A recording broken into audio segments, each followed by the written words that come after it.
Mga ka-DIY, nakabit na natin yung ating positive at negative terminal. Ngayon, testingin naman natin.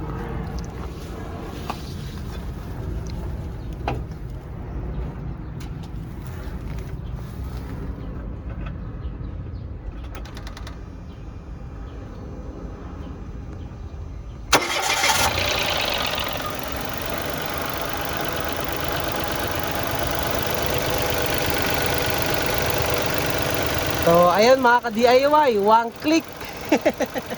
So, kayang-kaya ng 50Ah.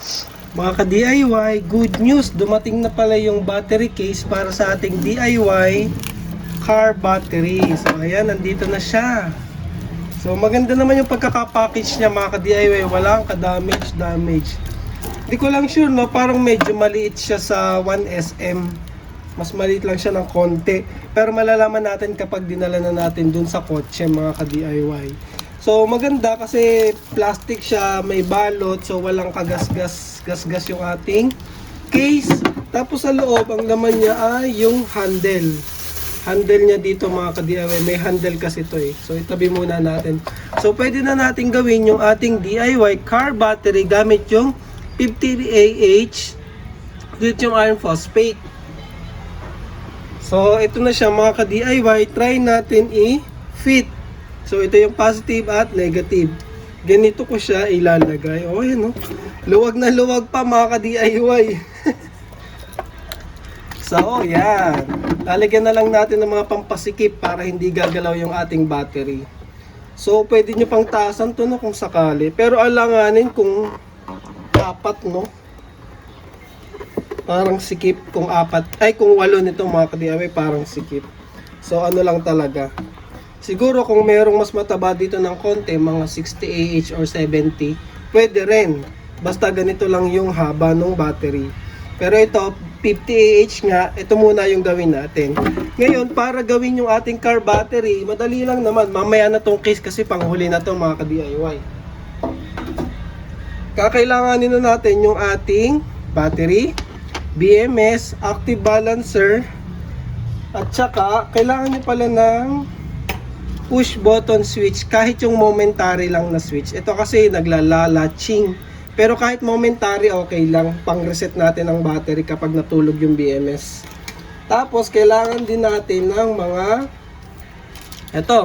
ganito, terminal lug, 50 amps minimum mga ka-DIY.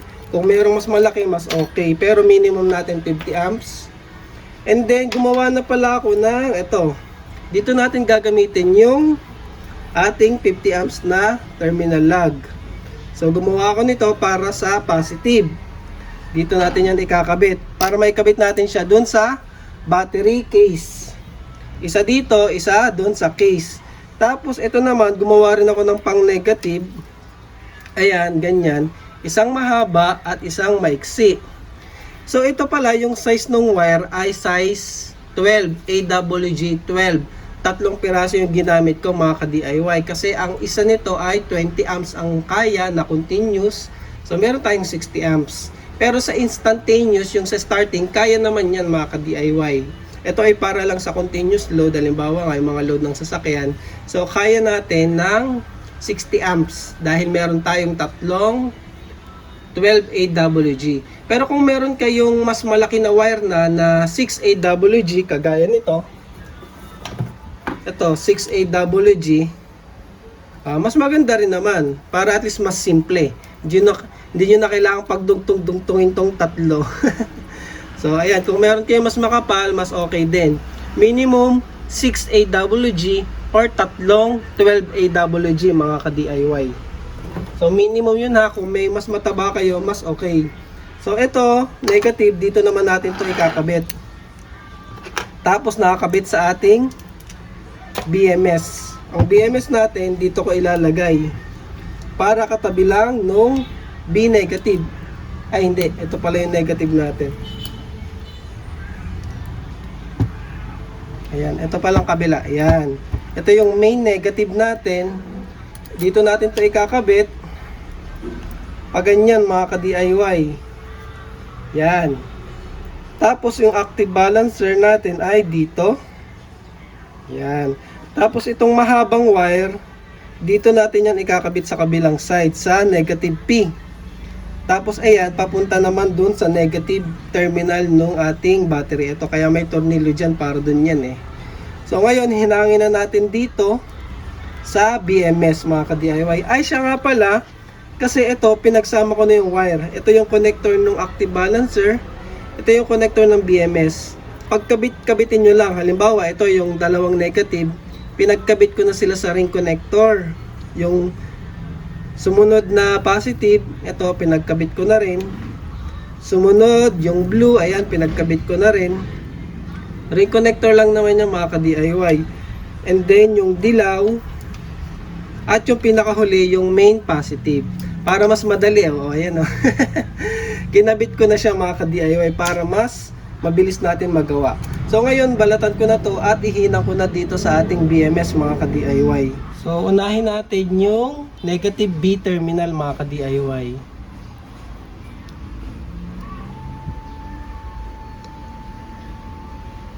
So nilagyan ko muna siya ng soldering lead. Pati itong wire lagyan na rin natin para mas madali. So nilagyan ko yung ilalim mga ka-DIY. And then sa ibabaw naman. So ito lang yung medyo mahirap no, yung paghihinang. So kung hindi ka confident dito pwede naman tornilyuhan mo na lang din, kaso wala akong bolts and nuts para dyan sa butas eh. Wala tayong available kaya hinangin ko na lang mga ka-DIY. So DIY holder tayo. So ayan yung ating mga DIY holder. Si Inco. Tapos ang gamit natin ay yung ating 60 watts.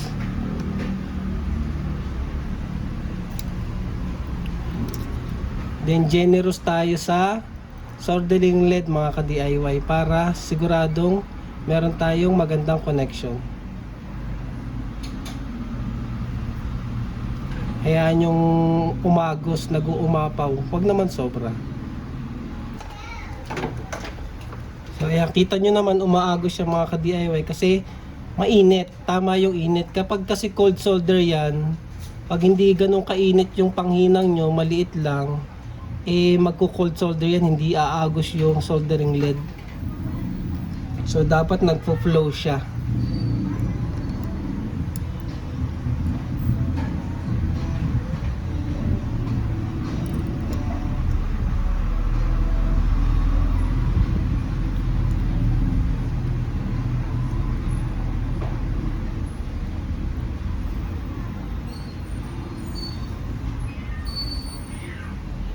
So ayan, okay na yan mga ka-DIY.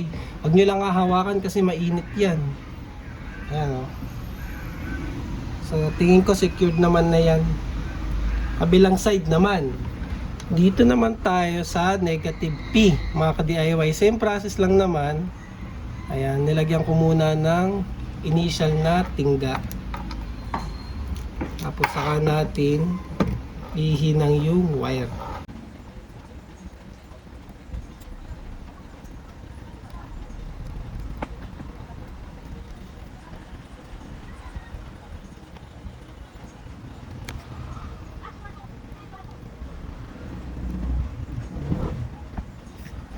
So ayan mga ka-DIY, dapat ganyan yung hinang natin. Kita nyo naman nag-flow talaga yung ating soldering lead. So okay na to. Ikabit na natin sa battery. Ganyan lang siya kabilaan. Ito yung sa B, sa battery. Ito naman dun sa case. Dito pala, bago natin ikabit yung BMS mga ka-DIY, diba dito natin siya ipupwesto, lagyan natin ng, wala kasi akong fiberboard. So ito na lang yung gagamitin kong insulation. Para hindi direktang nakakabit yung BMS natin, nakadikit sa ating battery. So ganyan na lang. Dalawahin ko na lang siguro mga ka-DIY. Para mas makapal. Wala rin kasi akong available na foam tape ngayon eh. Yung foam na double-sided tape. Naubos. Manipis lang yung double-sided tape natin ngayon. So pwede na to. Para sa ating insulation.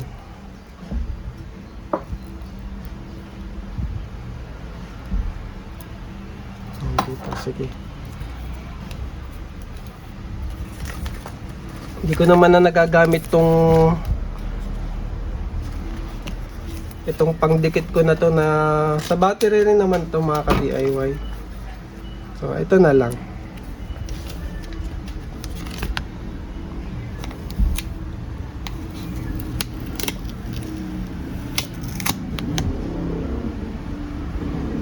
So ayan. Tapos saka natin gagamitin yung double-sided tape.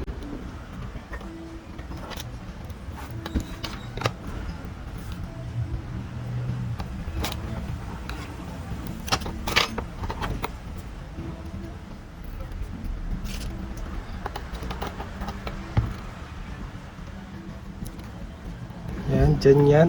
So yung active balancer naman mga ka-DIY ay dito sa tabi niya. Yan. Pero mamaya lalagyan ko pa rin yung Kapton tape para secured. Ngayon, para sa wiring, okay na nga yung wiring natin, no?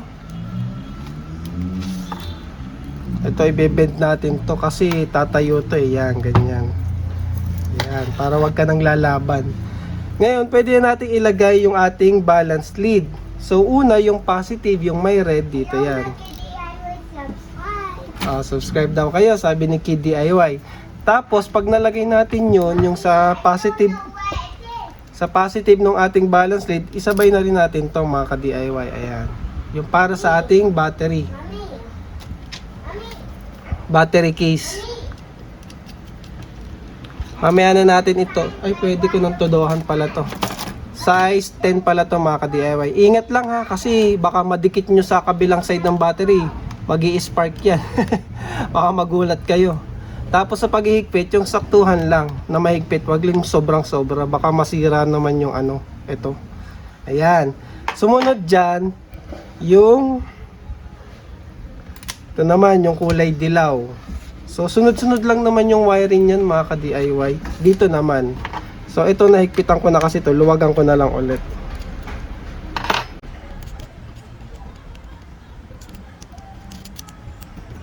Yan. Ingat lang ha sa paggamit ng open wrench ha. Kasi baka madikit nyo sa ibang cells. Ayan. Ito mahigpit na to, alam ko. Ayan. Sumunod naman after nito, yung dilaw, yung naman, yung blue naman yung sumunod.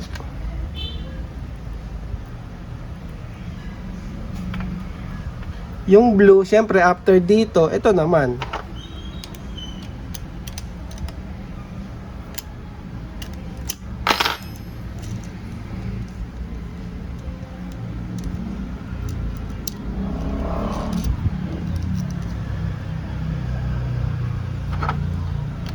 Ito medyo ipapaling ko to, delikado to mga ka-DIY. Dapat ganyan yan. Masyadong malapit eh.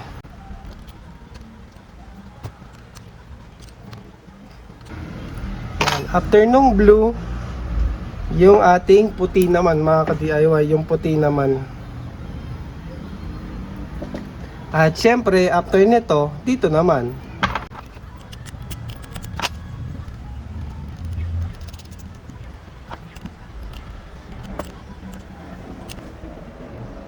Yan. And then yung pinakahuli, yung ating main negative mga ka-DIY. At syempre, isasabay na natin to, yung ating negative B ng BMS. Yan.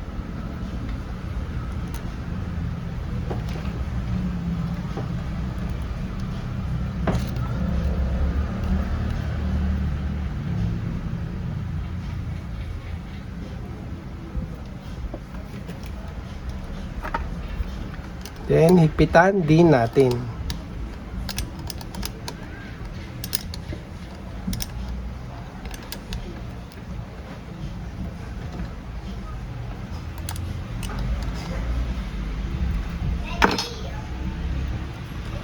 So, ayan. Mahigpit na siya mga ka-DIY. Ngayon, pwede na nating i-connect yung ating wire papunta sa BMS. Tsaka papunta sa ating active balancer.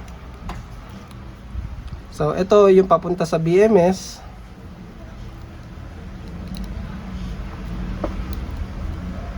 At ito naman yung sa ating active balancer. So ayan. Then syempre cable management, ayusin natin yung wire. Siguro gamit na lang ako ng cable tie para mas malinis siya mga ka-DIY. Tapos ito, lagyan ko na ng Kapton tape para hindi siya gagalaw, no. Dito ko na lang ayusin yung wire sa may taas banda siguro para mas malinis. So wait lang mga ka-DIY, ayusin ko lang. So ayan mga ka-DIY, na tidy up na natin yung wires. So ganyan na siya. Ito na yung ating main positive na ikakabit sa ating battery box. At syempre yung ating main negative. So ito. Yan. So ikakabit na natin to sa case. Siya nga pala, may nalimutan pa ako, yung ating reset button. So ang reset button, saan ba natin to ikakabit? So wala naman tong polarity, no, huwag niyong pansinin yung kulay. Dito natin yan ikakabit sa... Pwede dito. Yan. Dito na lang para mas madali. Isa dito at isa dito. Ano bang purpose nito mga ka-DIY? Pag natulog yung BMS, so namatay siya, nag-safety, pwede natin tong i-on para ma-short yung negative B at saka negative P. So in that case, magigising natin yung BMS para kang nagbigay ng supply sa BMS. So ganun kasi maggising ng BMS eh. So lagyan natin ng reset mga ka-DIY. Kaso, bubutasin pala muna natin to sa case. Kailangan nakabutas muna to sa case. Kasi hindi na natin malulusot yung switch. So, wait lang ha. Lagyan lang natin ng hinang. And then, ilagay na natin to sa case mga ka-DIY. Kasi, kompleto na yung ating battery. So, lagyan ko nga ng isa pa para hindi matatanggal. Pero hindi naman malalaglag yung BMS na yan. Kasi ilalagyan ko rin ng pampasikip yan eh. Kumbaga may ilalagay pa tayong foam para hindi gumalaw yung battery. So, mamaya makikita nyo yung tinutukoy ko na foam. So ayan na siya. So yung case natin, ito na siya. I-shoot na natin. So ayan siya mga ka-DIY. So ayan siya mga ka-DIY. Ito na yung ikakabit natin sa ating, medyo mababa pala yung negative, no?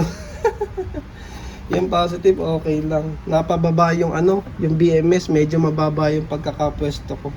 Ayan, ikabit ko muna yung switch. So, dito ko na lang siguro siya butasan. O kaya dito. So, ayan, nabutasan ko na siya mga ka-DIY. I-shoot natin kung kasya na ba.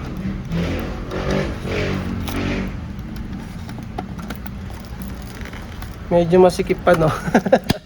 Ayun, pinilit na lang natin, ha. Kahit hindi latching, ha, kahit momentary switch lang, ha. Wala lang kasi akong available na momentary, eh.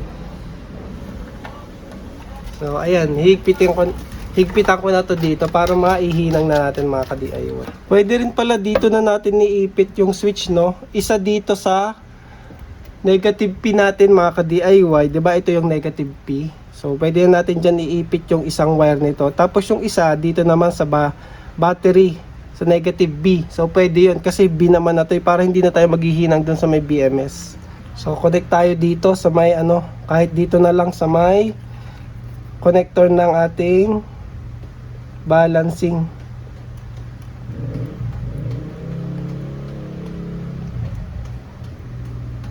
Ayan.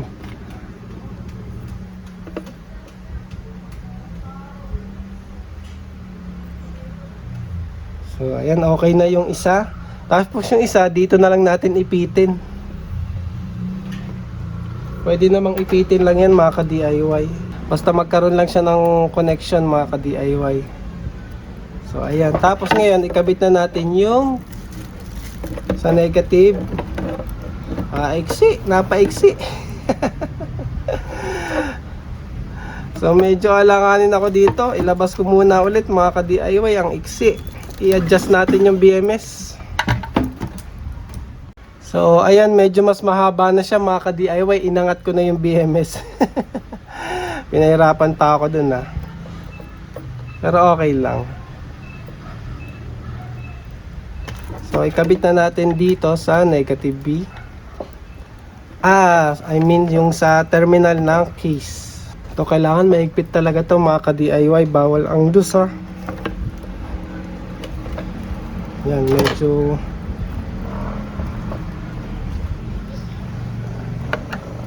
kasi sa sasakyan meron yung vibration eh. Yung mga konti-konting vibration na yun, dyan nagsisimula problema eh.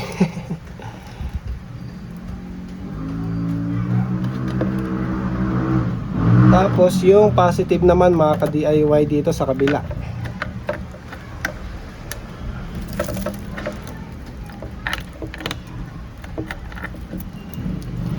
Mas maganda talaga ditong wire na gamitin silicone para medyo malambot. Medyo lumalaban kasi ito eh. Medyo may pinaglalaban eh.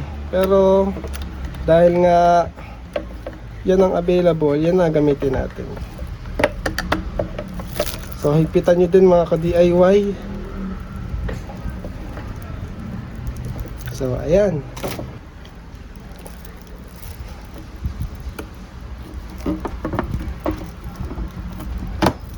So ayan. Tapos na siya mga ka-DIY. So ang kulang na lang dito, testingin muna natin kung may output voltage. Ang kulang na lang dito yung mga pangpasak natin sa gilid para hindi siya gagalaw. Pero testingin muna natin yung output voltage kung meron ba. Ayun, meron naman 13.79 negative at positive. So ayan, 13.79 mga ka-DIY. Lagyan lang natin ng mga pampasikip para hindi na siya gagalaw-galaw. So tanggalin ko na nga to. At ikabit natin yung handle. So ito yung handle niya. Paano ba to? Shoot lock.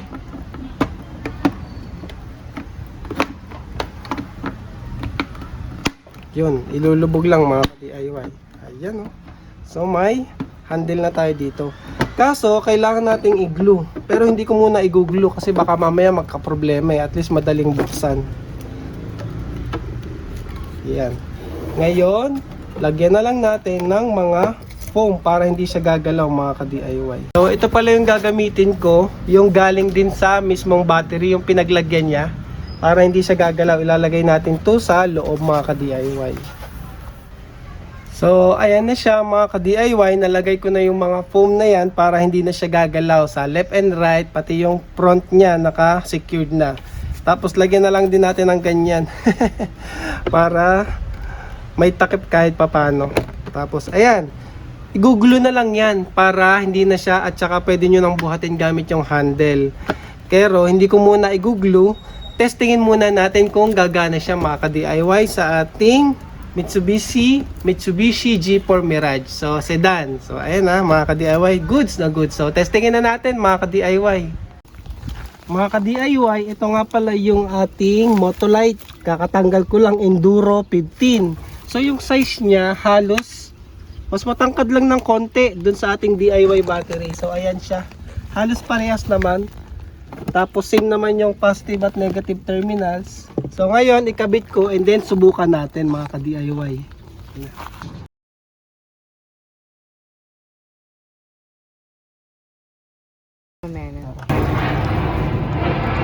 Mga ka-DIY, nakabit na natin yung ating positive at negative terminal. Ngayon, testingin naman natin.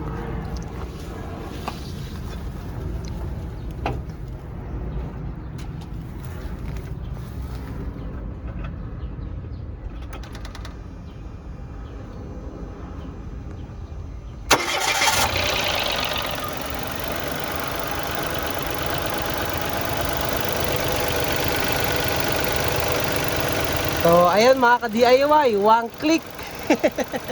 So, kayang-kaya ng 50Ah.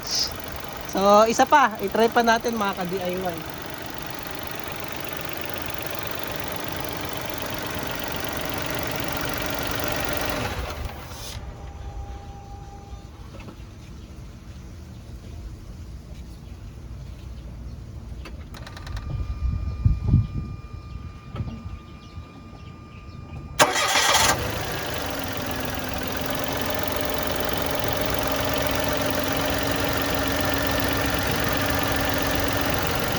ayun mga ka-DIY, walang problema, kayang-kaya ng ating DIY battery. Goods! So ngayon, kung itatanong nyo kung magkano yung total na gastos natin dito, gamit nga yung mga voucher, nagkakahalaga to ng 4,700. Kung isasama natin yung mga wire tsaka copper lug, siguro most likely 5,000 mga ka-DIY, 5K. Ito, yung battery na to mga ka-DIY, hindi ko sure, nasa 3 to 4K ata yung ganitong battery.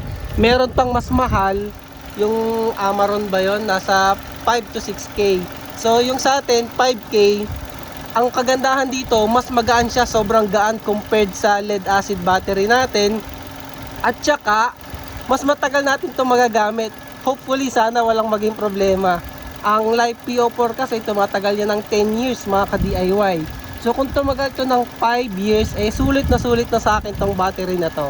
So ayun lang para sa video na to mga ka-DIY. Kung meron kayong mga katanungan about sa ating DIY battery ng kotse, comment lang kayo down below mga ka-DIY. And yun lang, maraming salamat and thank you for watching. Hello mga ka-DIY, subscribe!